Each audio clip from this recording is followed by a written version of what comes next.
eh, perilaku orang-orang yang ada di darat sama yang ada di laut gitu. Terus mangrove tuh apaan sih? Karena gini loh, kalau lagi ngobrol sama orang tentang mangrove, itu sebenarnya tanaman apa sih?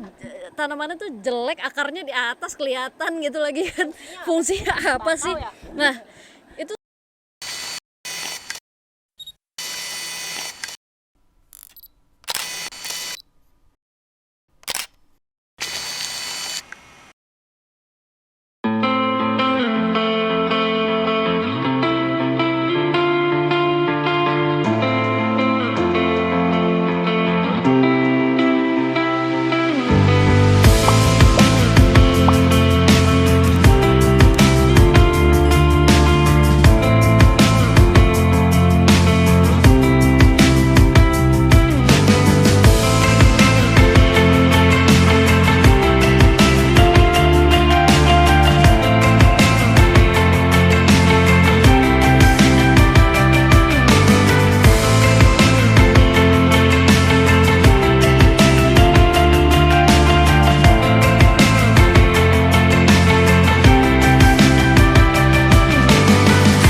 Halo, selamat siang. Saya Mega Prima dari Sea Soldier Bali dan hari ini tanggal 9 April 2021 saya mengajak teman-teman dari Sea Soldier Jakarta dan Sea Soldier Pusat, co-founder dari Sea Soldier di Niset Planning Room. Hari ini kita akan menelusuri mangrove konservasi atau kita akan memasuki mangrove forest yang berada di kawasan Telaga Waja, Nusa Dua Bali.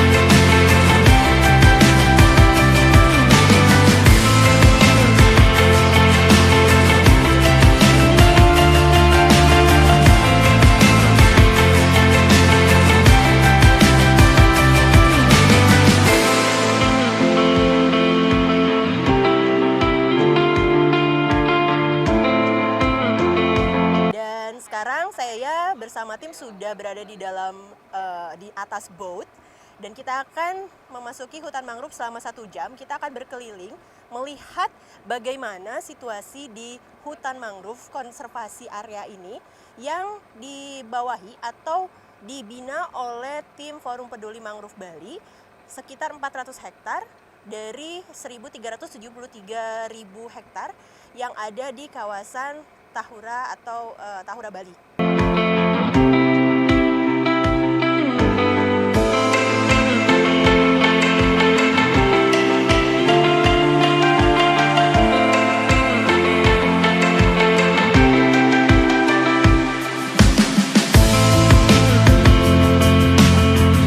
Faktanya, mangrove di Indonesia menyimpan 5 kali karbon lebih banyak per hektar dibandingkan hutan tropis dataran tinggi.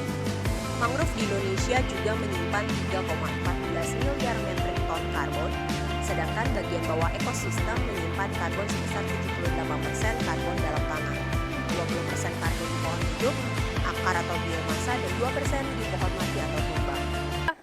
di mangrove ini kalian juga sering apa tuh? Sering ngadain kayak clean up mangrove juga kan? Nah, itu ternyata sampahnya juga bukan sampah-sampah dari sini, tapi dari darat gitu loh. Artinya Itu adalah sebuah tantangan yang nyata di belakang kita. udah lama loh nggak keseru-seruan kayak gitu.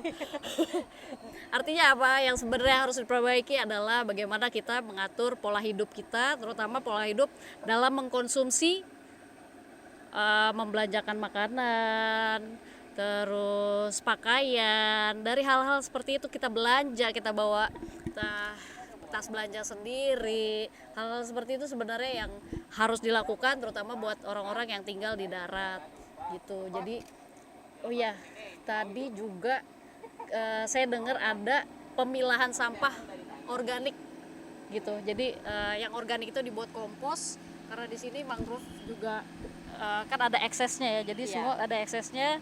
Terus mereka coba buat jadi kompos juga. Itu coba jadi apa sih? Jadi pupuk ya? Jadi pupuk yang nantinya akan kita gunakan sebagai media tanam, menggunakan sistem decomposer cage. Jadi kita akan taruh sampah-sampah organik yang dihasilkan di area mangrove konservasi, kemudian kita tumpuk atau timbun selama 2 atau 3 bulan. Kita akan tunggu hasilnya, dan untuk aktivatornya sendiri itu menggunakan air laut, jadi natural dari garam itu sendiri. Clean dengan buang sampah dengan buang sampah pada tempatnya itu pasti.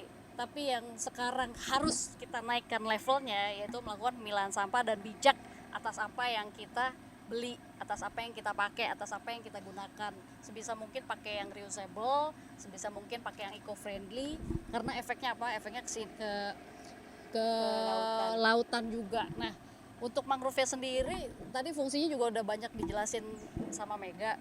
Bahwa secara garis besar mangrove Indonesia itu kan pusatnya coral triangle juga kan di Indonesia, dan mangrove ini ngejaga gimana supaya laut-laut di pinggiran itu nggak kena abrasi gitu loh. Jadi dari jenis-jenis mangrove yang ada itu punya fungsinya masing-masing, dan di area Telaga Wajah ini tadi saya dengar juga ada 6 jenis mangrove yang dibudidayakan. Dan Sea Soldier berani.